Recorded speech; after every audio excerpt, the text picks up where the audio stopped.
Na madrugada de sexta-feira, no jardim do Getsemane, um alvoroço aconteceu. Uma multidão nervosa com tochas e espadas cerca um grupo de homens e diz a seguinte frase: "Estamos procurando por Jesus de Nazaré." Com um beijo, um dos seus discípulos o trai e por 30 moedas, o inocente é entregue às autoridades. Agora, a pergunta que fica: por que prenderam um homem inocente? Qual foi o erro que ele cometeu que levou à sua prisão? Seus discípulos ver seu mestre sendo levado pelas autoridades e a sensação de impotência, tristeza e medo vem em seus corações. A esperança de fazer Israel voltar aos tempos de glória estava ali, sendo conduzido para o seu julgamento. O que eles não entendiam é que essas coisas precisavam acontecer.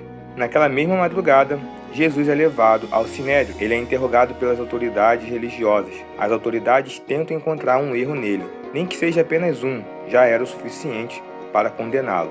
Porém, não foi achado. A madrugada vai se findando e o amanhecer se aproxima.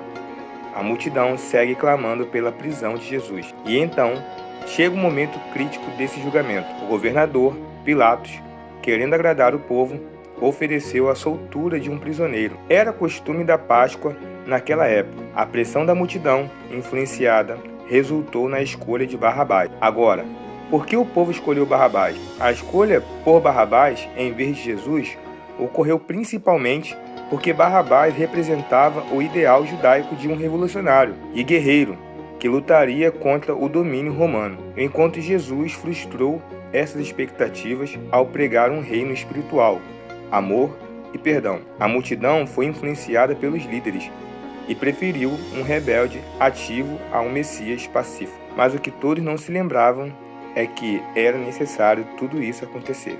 O dia segue.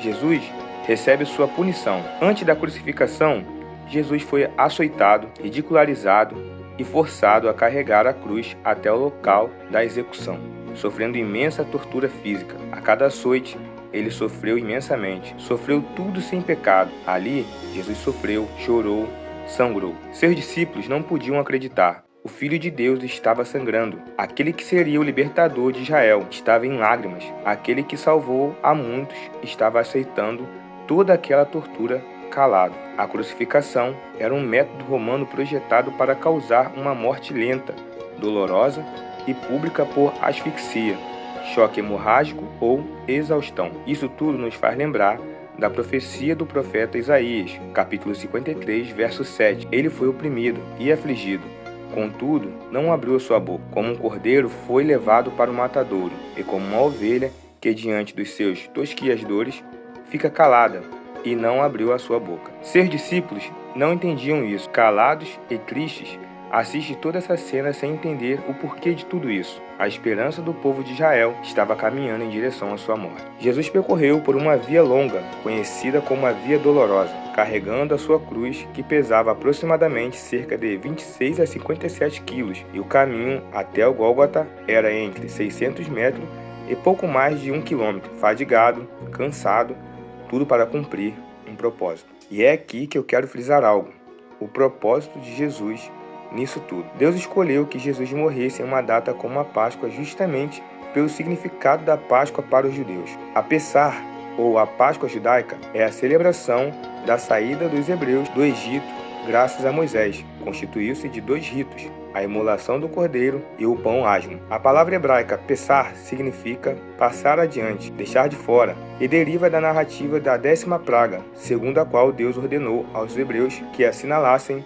com o sangue do cordeiro as portas das casas de Israel, permitindo ao anjo exterminador que passasse adiante, atingindo somente as casas dos egípcios e, de modo particular, os primogênitos dos egípcios, inclusive o filho do faraó. A Pessah indica, portanto, a libertação do povo de Israel do domínio egípcio e o início dos seus percursos em direção à terra prometida. Então, Jesus veio com essa missão: libertar não somente o povo de Israel, mas todos aqueles que nele crê, acreditando no propósito maior. Jesus se entregou para salvar todos aqueles que nele crê. Jesus é o cordeiro da imolação. Assim como no Egito, que toda casa que tinha o sangue do cordeiro nas suas portas foi salvo do anjo da morte, o sangue de Jesus nos salva da morte e do pecado. Da mesma forma que o povo hebreu teve a sua Pessah, ou sua passagem da vida de escravidão para se tornar um povo livre, o sacrifício de Jesus fez a passagem da humanidade da condenação eterna para a vida eterna. Chegando ao lugar da crucificação, Jesus é posto na cruz, pés e mãos perfurados por pregos. A dor era imensa, o sofrimento era grande, mas Jesus não recuou. Ele suportou. Ele entregou tudo.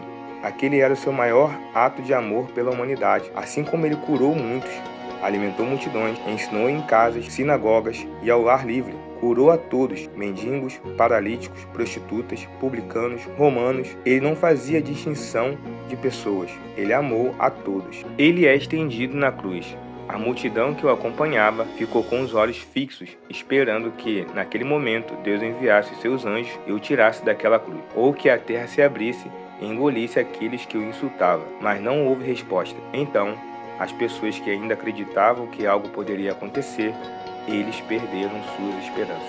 Mas Jesus, no meio de 2 ladrões, ele não poderia deixar de fazer mais um milagre. Em momento de arrependimento, um dos ladrões pede para Jesus se lembrar dele no paraíso. E ali, Jesus afirma sua majestade e diz: "Em verdade te digo, que ainda hoje estará comigo no paraíso." Ali, no momento da dor, Jesus faz um milagre. Salvou um homem que viveu uma vida de erros, mas que reconheceu os seus pecados e se arrependeu.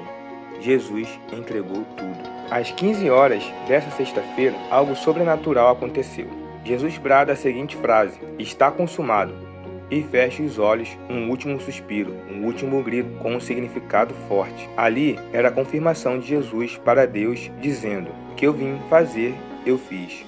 Agora está feito." O céu escureceu, um forte terremoto, a rocha se partindo e o rasgado véu do templo de cima a baixo, simbolizando que agora todos tinham acesso à presença de Deus, através do sacrifício de Jesus. Outros eventos sobrenaturais acontecem, e por fim, todos que estavam naquele lugar presenciaram o ato de amor de Jesus. Agora fica aquela lacuna. O que será dos seus discípulos? O que eles vão fazer? Seu mestre acabou de morrer, aquele que seria o salvador do povo judeu. A esperança acabou de dar o último suspiro. Mas eu volto a dizer, era necessário tudo isso acontecer. Jesus é retirado da cruz e colocam seu corpo, frio, sem vida, em um sepulcro, e ali fecha com uma imensa rocha. Seus seguidores sofrem um luto. Sua mãe sofre a dor de perder um filho. Amigos próximos se desesperam sem acreditar no que aconteceu. E então, aquele dia termina. E o povo não sabia, mas era necessário tudo isso acontecer. No sábado, aquele silêncio. Parecia que o tempo estava parado. Não se ouvia mais aquele alvoroço de uma cidade movimentada. Onde Jesus passava, ele arrastava multidões. Mas agora, tudo que se vê são pessoas enlutadas. Mas eles estavam se esquecendo da promessa de Jesus. Ele afirmou que o Filho do Homem deveria sofrer, ser rejeitado e ressuscitar após 3 dias.